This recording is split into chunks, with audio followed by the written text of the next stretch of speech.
March 2019. Mariana Trench, Challenger Deep, 10,994 meters below the surface.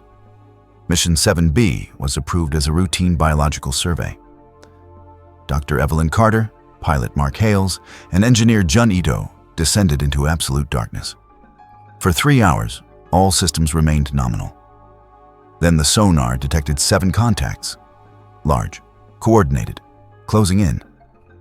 The submersible attempted emergency ascent, full power, ballast dropped. Depth held constant. Something was holding them down. The final transmission lasted 43 seconds. 6 years later, hydrophones still receive signals from the deep. This is the last communication log.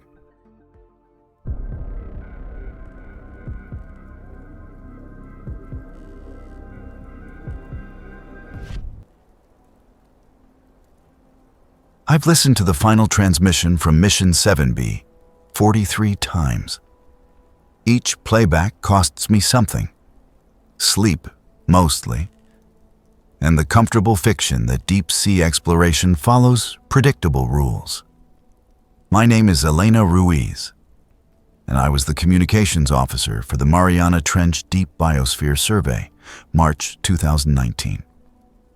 The descent protocol was textbook: gradual pressure equalization, continuous systems monitoring, surface contact every 30 minutes.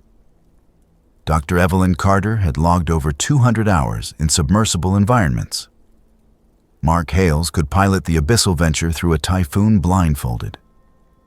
Jun Ito's engineering specifications had never failed a pressure test.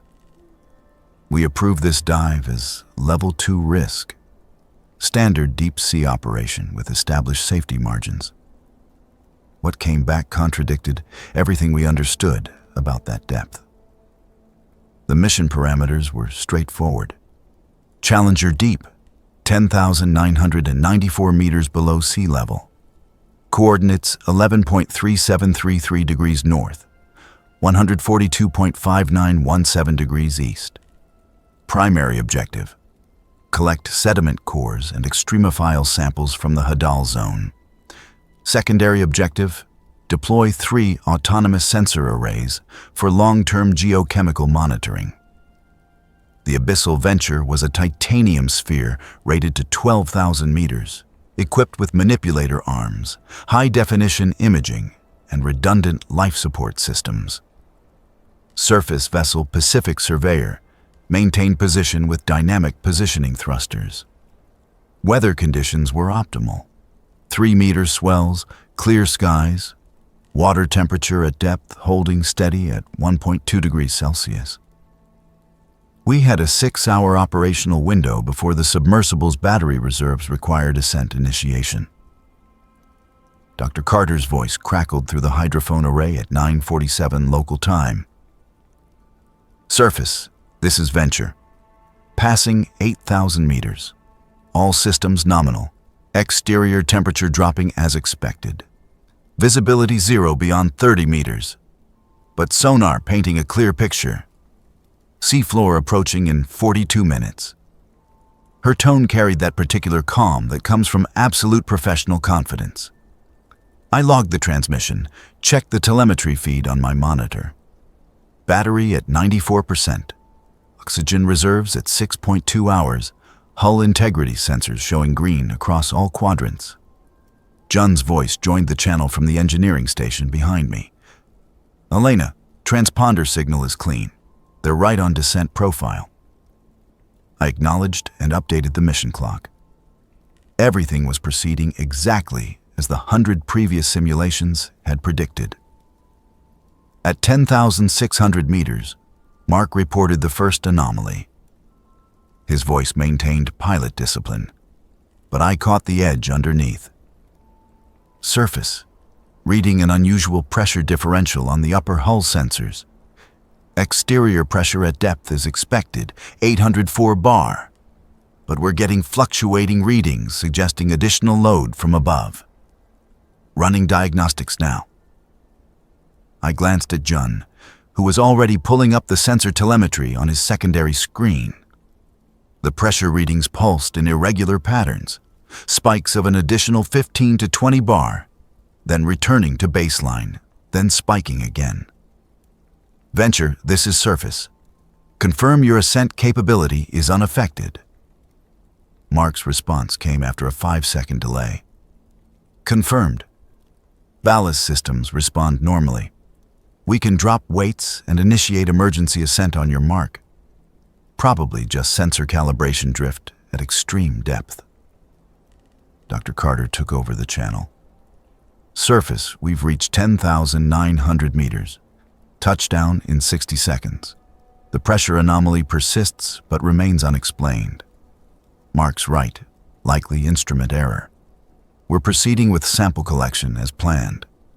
Through the hydrophone, I could hear the faint ping of the active sonar, the hum of the life support scrubbers, the occasional metallic creak of the titanium sphere, adjusting to the immense pressure. Then touchdown, a barely perceptible change in the background acoustics as the landing skids made contact with the sediment. Surface, Venture is on the bottom. Beginning sample operations. Sonar shows flat terrain extending beyond our range. No biological returns yet. But we're deploying the imaging suite now. For the first 90 minutes, the mission followed the established protocol with mechanical precision. Dr. Carter described the sediment cores. Fine gray silt with occasional mineral aggregates, possible bacterial mats. The manipulator arms functioned smoothly despite the 800 atmosphere pressure. Jun monitored the power consumption curve, confirming it matched the predicted usage rate. I maintained the 30-minute contact schedule, each transmission a reassuring confirmation that 3 human beings were surviving in the most hostile environment on Earth. At 12:34, they deployed the first sensor array, a tripod structure that would measure chemical gradients for the next 5 years. The hydrophone picked up the mechanical release, the soft impact as it settled into the sediment. Then Mark's voice cut through the routine, sharp with something I'd never heard from him before. Surface, I need you to confirm something. Our sonar is showing returns, multiple returns, approximately 40 to 70 meters distant, distributed around our position in a rough circle. But there's nothing on visual, nothing on thermal. The returns are moving, slow displacement, maybe half a meter per minute. They're getting closer. Jun's hands froze over his keyboard. I keyed the response channel. Venture, can you characterize the returns? Size, density, acoustic signature? The hydrophone hissed with interference for 10 seconds before Dr. Carter responded. They're large. Sonar suggests solid masses, each maybe 3 to 4 meters across. But Elena, nothing lives down here at this scale. We're below the Hadal amphipod range. There's no food chain to support anything bigger than microbial colonies. I pulled up the live sonar feed that the Abyssal Venture was transmitting.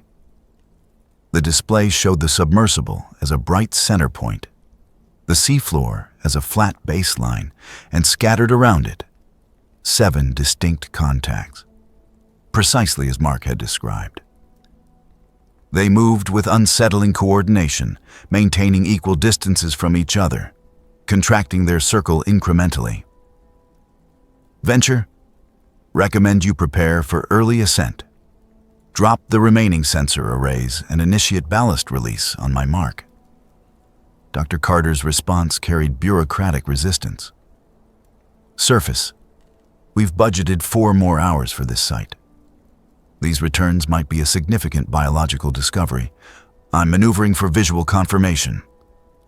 Jun caught my eye, shook his head slowly. We both knew the protocols. Mission Commander had final authority below 6,000 meters. At 13:02, something touched the hull. Mark's voice exploded through the speaker, all pilot discipline abandoned. Contact on the upper hull. Direct physical contact. Something is touching us. The audio feed filled with metallic vibrations, a sound like slow dragging across the titanium surface. Dr. Carter, I see nothing on the cameras. All exterior feeds show empty water. Jun was shouting coordinates at me, pulling up the hull integrity sensors. Every panel showed green, no breach, no crack, no deformation. But the pressure readings on the upper hemisphere had spiked by 40 bar, the equivalent of several tons of focused weight pressing down on the sphere. Attempting ascent, Mark announced, his voice tight with controlled panic. I heard the mechanical thunk of the ballast weights releasing, the whine of the vertical thrusters engaging at maximum power. The depth gauge should have started counting upward. It didn't. Surface, we are not ascending.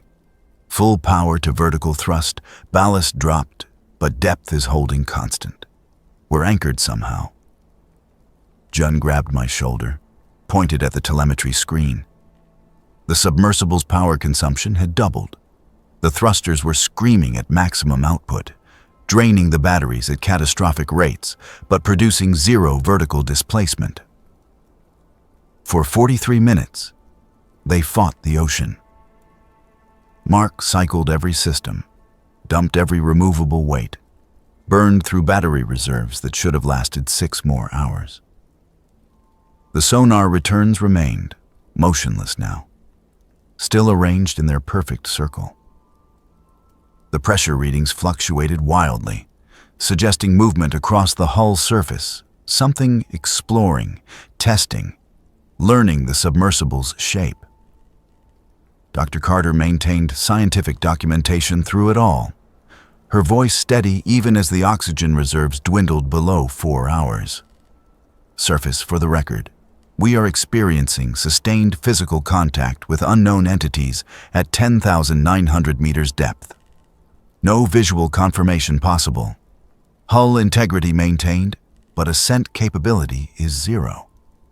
We are requesting emergency intervention. There was no emergency intervention possible. The nearest deep-rated ROV was 18 hours away in Guam. The Pacific Surveyor carried no equipment that could reach Challenger Deep. I could only watch the battery indicator fall, listen to the increasingly desperate attempts to break free, and maintain the communication log that would eventually explain to their families how they died. At 14:47, Dr. Carter's voice came through one final time, and this is the part I replay in the dark hours. Elena, I need you to understand something. We've reviewed every sensor reading, every possible explanation. The mathematics don't work. At this depth, with this pressure, nothing biological could survive at the scale we're detecting. Nothing could generate the force that's holding us here. But we're not alone. The sonar shows them. The hull sensors feel them. And Mark just saw... Her voice cut off. Not interference, not signal loss, just stopped mid-sentence as if someone had pressed pause on reality. 43 seconds of silence followed. Then a single transmission. Dr. Carter's voice, but different somehow. Flatter, more distant. It's impossible that we're not alone at this depth. The hydrophone went dead. Every telemetry feed flatlined simultaneously. The transponder signal vanished from our tracking screens. Jun initiated emergency protocols, broadcasting on all frequencies, but the Mariana Trench returned only silence. The recovery operation launched 6 days later. They found debris scattered across a 200-meter radius, fragments of titanium, pieces of the sensor arrays, shredded equipment. The main pressure sphere was gone. Not destroyed, gone. No implosion signature, no catastrophic failure debris field. The seafloor showed disturbances, long drag marks radiating outward from the dive site, disappearing into the Hadal darkness. The official report cited catastrophic systems failure during ascent. The families received compensation. The program was suspended pending investigation. But I kept the audio files, the sensor logs, The sonar returns showing those 7 impossible contacts. Sometimes, late shift on the Pacific Surveyor, I listen to that final transmission and try to understand what Dr. Carter saw in those last 43 seconds. What could make a scientist, someone who built her career on evidence and measurement, say impossible about her own observations?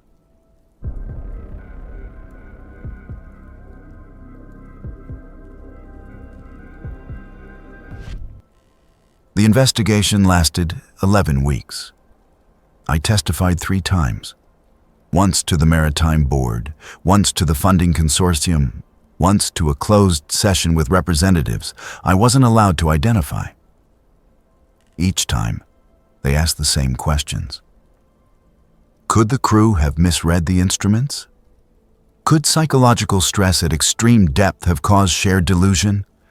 Could the telemetry have been corrupted during transmission? I gave them the raw data files, the unedited audio, the sonar recordings. They thanked me and filed everything under operational security protocols. The official conclusion blamed a cascade electrical failure that somehow erased itself from every backup system. But Junito didn't accept that conclusion. 3 weeks after the hearings ended, he contacted me through a personal email account. I've been analyzing the sensor data they told us to disregard. The pressure readings weren't random. They followed a pattern. We met at a coffee shop in San Diego, far from anyone connected to the project. Jun spread printouts across the table. Graphs, spectral analyses, mathematical models I barely understood. Look at the timing. Every pressure spike occurred at 43-second intervals. Exactly 43 seconds. For the entire time they were on the bottom. I studied the graphs, feeling something cold settle in my chest. Biological organisms don't operate on precise intervals. Jun finished my thought. Mechanical or deliberate. Whatever was down there wasn't just touching the hull randomly. It was measuring, testing, learning the submersible's structure systematically. He pulled out another sheet, this one showing the sonar returns plotted over time. And this is what they really didn't want us to see. The 7 contacts maintained perfect equidistant spacing throughout. When one moved closer, the others adjusted to preserve the geometric relationship. That requires coordination, communication. We spent 4 hours reviewing everything the official investigation had dismissed. The battery drain didn't match any known failure mode. It was too linear, too controlled, as if something was actively drawing power rather than the system simply malfunctioning. The transponder shutdown happened simultaneously across 3 independent communication systems, each with separate power supplies and redundant backups. The probability of all 3 failing at the same microsecond was statistically impossible. And then there was the final transmission itself. I've analyzed Dr. Carter's voice pattern, Jun said quietly. The last sentence, "It's impossible that we're not alone at this depth," shows acoustic anomalies. The frequency spectrum doesn't match her earlier transmissions. It's her voice, her words. But the harmonic signature is wrong, like it was... He hesitated. Like it was constructed, assembled from phonemes rather than spoken naturally. That night, I went back through my personal backup of the mission audio, the files I'd saved before they were classified.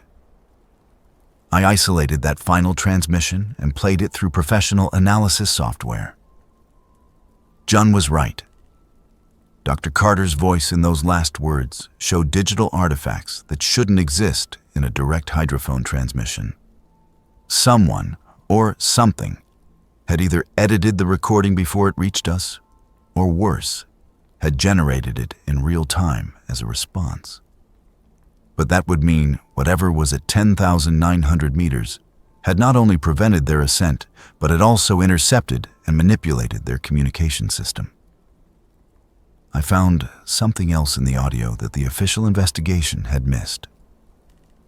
At 14:46:53, exactly 14 seconds before Dr. Carter's final transmission, there was a sound buried under the normal acoustic background. I amplified it, filtered out the life support harmonics, isolated the frequency band. What remained was a series of clicks, rapid, precise, modulated in intensity. I ran it through pattern recognition software designed for whale song analysis. The algorithm identified structure, repetition, syntax. Jun called me at 2 a.m. after I sent him the file. "Elena, this is language. Not human language, but it has the mathematical markers of encoded information. And there's something else. The clicks match the timing of the pressure spikes. Whatever was touching the hull was also generating acoustic signals. It was communicating with the other contacts, or with the submersible itself." We tried to publish our findings. Every academic journal rejected the paper without review. 2 declined to even acknowledge receipt. A third sent back a single-line response. This data remains under maritime security protocols. Jun's research grant was quietly discontinued. My contract with the Pacific Survey Program wasn't renewed. We both received unofficial suggestions that pursuing this topic further would be professionally unwise. But I couldn't stop listening to that final transmission. Dr. Carter had seen something in those last 43 seconds, something that made her abandon scientific protocol and state an impossibility. I went back through her published work, her previous mission logs, interviews she'd given. Dr. Evelyn Carter had spent 20 years studying extremophile ecosystems. She'd documented life in conditions previously thought uninhabitable. She'd discovered bacterial colonies thriving in Antarctic subglacial lakes, organisms surviving inside volcanic vents. She didn't use words like impossible lightly. 6 months after Mission 7B, the Mariana Trench was quietly designated a protected marine zone, with severe restrictions on deep submersible operations. The official reason was environmental preservation. No new missions to Challenger Deep have been approved since. The Pacific Survey Program was restructured and all Hadal Zone research redirected to shallower trenches. The Abyssal Venture, the backup submersible identical to the one that vanished, was decommissioned and scrapped despite being nearly new. Last month, I received an anonymous package. No return address. Postmarked from Manila.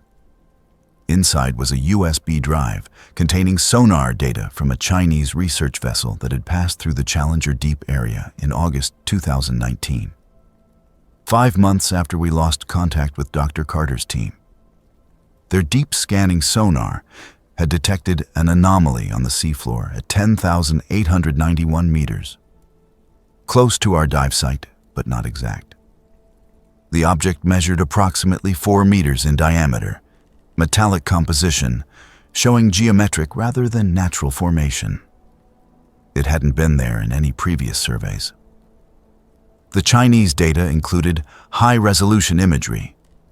The object was a perfect sphere, titanium alloy, with what appeared to be viewport ports and manipulator arm mounting points. It was the Abyssal Venture. But it was intact. No implosion damage, no structural failure, hull integrity completely preserved. It was simply there, resting on the sea floor as if it had gently landed and never attempted to ascend. The viewports were dark. The sonar couldn't penetrate the titanium to determine if anything remained inside. But the Chinese report noted one detail that hasn't let me sleep since I read it. The submersible's exterior showed modification. New structures attached to the hull, organic in appearance, integrated with the metal in ways that suggested growth rather than construction. and arranged around it in a perfect circle, 7 large masses, motionless, waiting. I don't know what's down there. I don't know if Dr. Carter, Mark, and Jonito died in the first minutes, or if something else happened. But I know the ocean keeps the Abyssal Venture like a specimen, preserved and studied. And I know that whatever spoke through Dr. Carter's voice wanted us to hear one specific message: acknowledgement that we are not alone.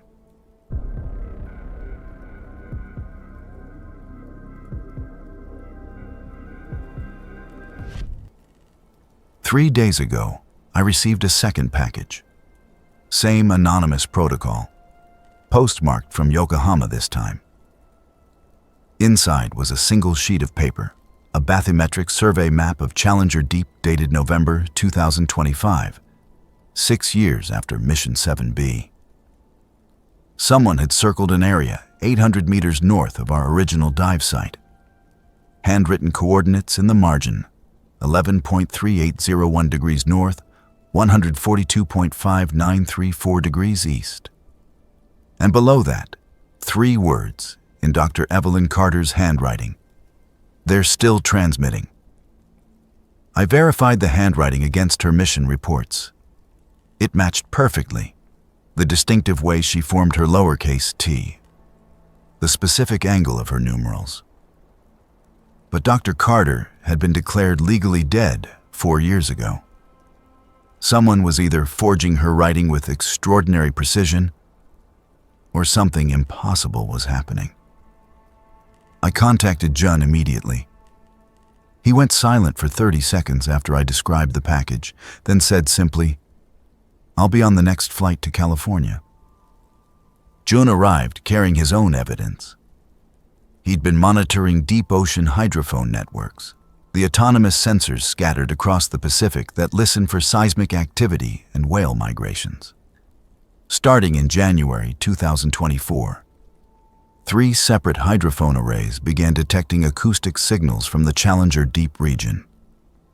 Signals that matched the click patterns we'd identified in Mission 7B's final transmission.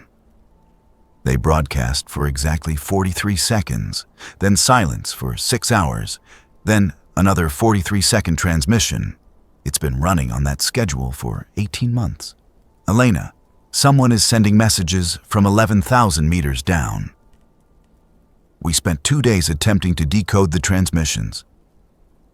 The pattern was complex, layered with multiple frequency bands carrying different information simultaneously. Jun's algorithms isolated 3 distinct communication streams woven together. The first was repetitive, possibly a beacon or identifier. The second varied in content but followed grammatical rules, suggesting language or data encoding. The third was the one that stopped us cold. It was medical telemetry: heart rate, blood oxygen, respiration, neural activity patterns, 3 separate biological signatures transmitting continuously. "These readings show living humans," Jun said, his voice barely above a whisper. "Whoever's down there is alive. Under 800 atmospheres of pressure at 1.2 degrees Celsius, with no apparent life support visible on the sonar scans. They've been surviving for 6 years in conditions that should kill a human in seconds." I pulled the original mission files, cross-referenced the medical baselines. The biorhythm patterns matched Dr. Evelyn Carter, Mark Hales, and Jonito, the original crew, their physiological signatures identical to the pre-dive medical screenings. But the readings showed adaptations. Heart rates had slowed to 30 beats per minute. Oxygen consumption was a fraction of normal human requirements. Neural patterns displayed symmetry and coordination that suggested— Jun struggled for the word. Integration. Their brain activity is synchronized. They're thinking in parallel somehow. We tried to report this to the authorities. The Maritime Board wouldn't return our calls.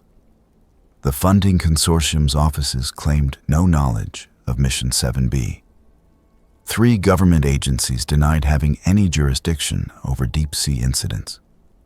It was as if the entire expedition had been erased from official existence, even as evidence accumulated that it had never truly ended. Then yesterday, the hydrophone network detected a change in the transmission pattern. Instead of the standard 43-second broadcast, a single extended message lasting 11 minutes. Jun captured the full recording and ran it through every decryption algorithm he had access to. What emerged was audio. Human voices speaking in overlapping harmonics, 3 people talking simultaneously but remaining comprehensible. Dr. Carter, Mark, and Jun Ito, their words interwoven. Surface. This is Mission 7B. We are attempting contact through available systems. Our situation is stable but unexplainable. The entities that prevented our ascent have provided accommodation. We exist within the Abyssal Venture, but the vessel has been modified, extended. We breathe but not air. We consume energy but not food. We are observed, studied, preserved. They want us to understand something about the deep, about what lives below where light ends, about intelligence that evolved in absolute pressure and found different solutions to existence. The transmission continued, describing an ecosystem we had no framework to comprehend.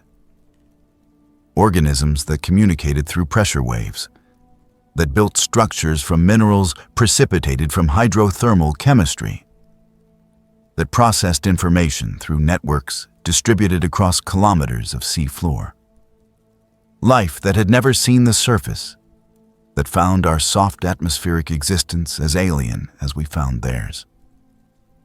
And at some point in their evolution, they had developed curiosity about the fragile spheres that occasionally descended into their realm. We are not prisoners. We are representatives. They changed our biology to survive here because they wanted to communicate, and we are the only humans who ever reached this depth prepared to listen.